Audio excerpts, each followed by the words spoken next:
Я не люблю холодного цинизма, восторженность не верю. И еще, когда чужой мои читает письма, заглядывая мне через плечо.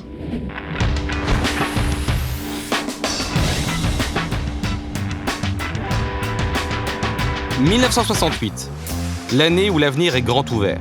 À 9 ans, Michael Jackson passe une audition pour le label Motown, en imitant son idole James Brown. 11 ans plus tard, une de ses chansons sera disque de platine. En Argentine apparaît une organisation clandestine qui lutte pour le retour au pays de l'ex-président Juan Perón, chassé par le coup d'État militaire. 5 ans plus tard, il remportera les élections. À 37 ans, le directeur d'une usine de construction de maisons, Boris Yeltsin, est transféré à un poste dans le parti. 20 ans plus tard, il deviendra l'homme politique le plus populaire du RSS. Et quand le célèbre acteur et chanteur soviétique Vladimir Vysotsky sombre dans l'alcoolisme, une immense campagne est lancée contre lui. Bientôt, Vladimir Vysotsky se fera bronzer dans les villas de Los Angeles en compagnie des stars hollywoodiennes. Il aura des débats avec les lauréats du prix Nobel. Il donnera des interviews à la chaîne CBS dans l'émission 60 minutes et deviendra une légende soviétique des années 70. Mais en 1968, sa vie ne tient qu'à un fil. Vysotsky joue le rôle principal dans 3 spectacles. La vie de Galilée, Pougatchov et Écoutez. Sur scène, il se démarque par sa brutalité et son abnégation. En parallèle, il tourne au cinéma.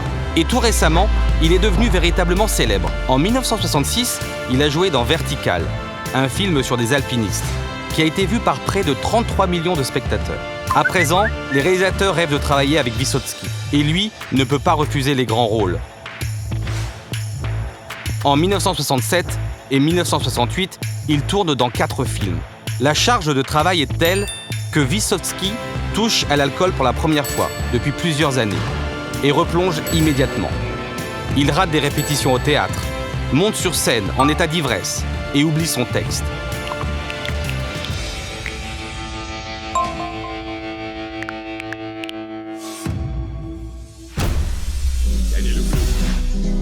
En plus du théâtre et du cinéma, Vysotsky chante.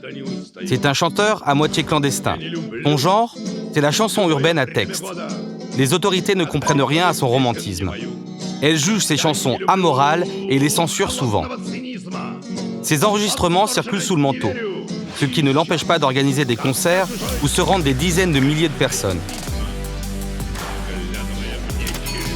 Malgré un emploi du temps très chargé, Vysotsky continue à boire.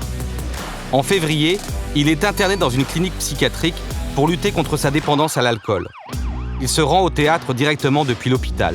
Il reçoit un blâme et son salaire est diminué pendant 2 mois.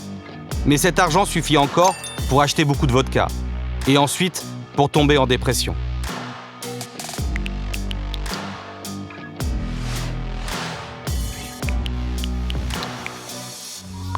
La seule chose qui détourne Vysotsky de ses problèmes, ce sont les femmes. En 1968, il en a 3. Son épouse, Ludmila, avec laquelle ils élèvent leurs 2 fils, sa collègue de théâtre, Tatiana Ivanenko, et il vient tout juste de rencontrer une actrice française, d'origine russe, Marina Vladi, dont il est fou. Vladi est une star internationale. Elle vient de recevoir le prix du meilleur rôle féminin au Festival de Cannes et elle est nominée au Golden Globe. Elle se rend parfois en URSS. Au printemps, elle vient à Moscou jouer dans une nouvelle pièce. Elle a peu de temps, elle reste prudente. Lui est plongé dans l'alcool et tourne en Sibérie. Il n'arrive pas à se retrouver vraiment.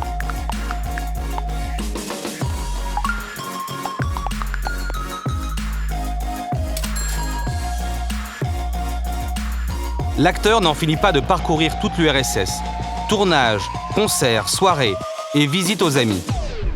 En mars, il est licencié du théâtre pour absentéisme et alcoolisme. À cette période, il écrit beaucoup de nouvelles chansons, dans lesquelles il trouve son salut, comme dans Les Femmes.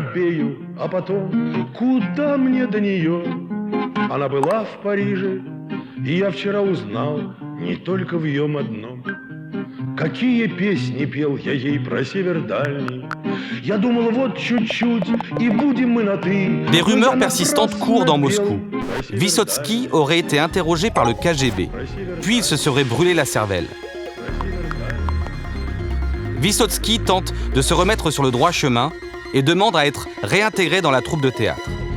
Il se lance dans les répétitions d'une nouvelle pièce et cherche à s'oublier dans le travail.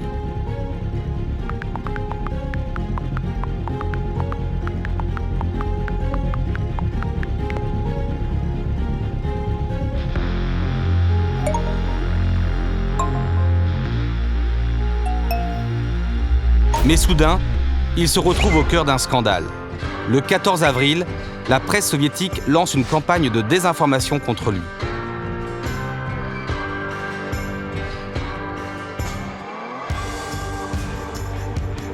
L'écho de cette campagne de persécution parvient jusqu'en Amérique. Au même moment, le pouvoir tente de dompter le théâtre de la rue Taganka et de chasser Lyubimov, son directeur. Seule l'intervention de la fille de Brejnev permet d'apaiser la situation. Vysotsky ne craint pas la diffamation, mais il souhaite défendre son nom et écrit une lettre au département de la propagande.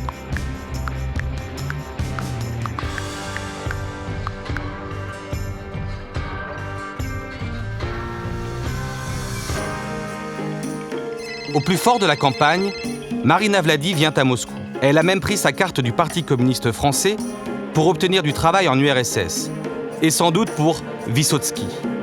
Ils passent beaucoup de temps ensemble. Vladi présente Vysotsky à sa mère et à ses enfants d'un précédent mariage. Ils se retrouvent dans des situations délicates.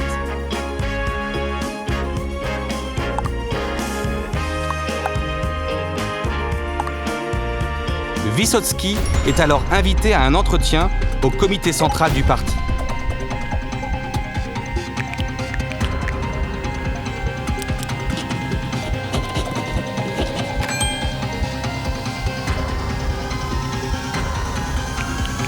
Après cette rencontre, la campagne de persécution s'arrête net. Ces nouveaux films sortent en salle. Ils cessent de s'oublier dans l'alcool. Mais Marina Vladi quitte Moscou en refusant sa demande en mariage.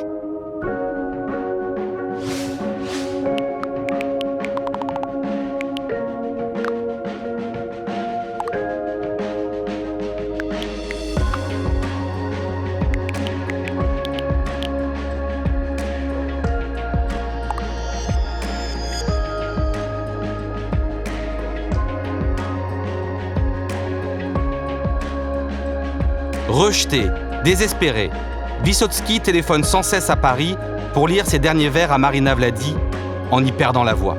« On allume les chandelles pour moi le soir, et ton image en est toute obscurcie. Que le temps guérit, je ne veux pas le savoir, ni que tout passe et s'en va avec lui. Je n'échapperai pas au repos désormais, et tout ce que j'avais dans l'âme, pour une année, sans le savoir, elle l'a emporté. D'abord au port et dans l'avion après. » En 1968, de nombreux musiciens ont des problèmes avec le pouvoir et les substances illégales. Pour possession de 14 grammes de hashish, la police britannique arrête John Lennon et sa maîtresse Yoko Ono. Ils sont menacés d'extradition.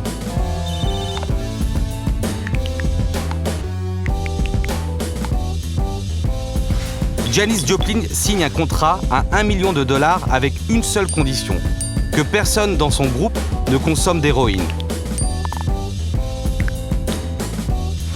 Après avoir écopé d'une amende pour tapage en état d'ivresse, Jim Morrison s'inscrit pour des séances chez un psychiatre, mais continue à boire toujours autant.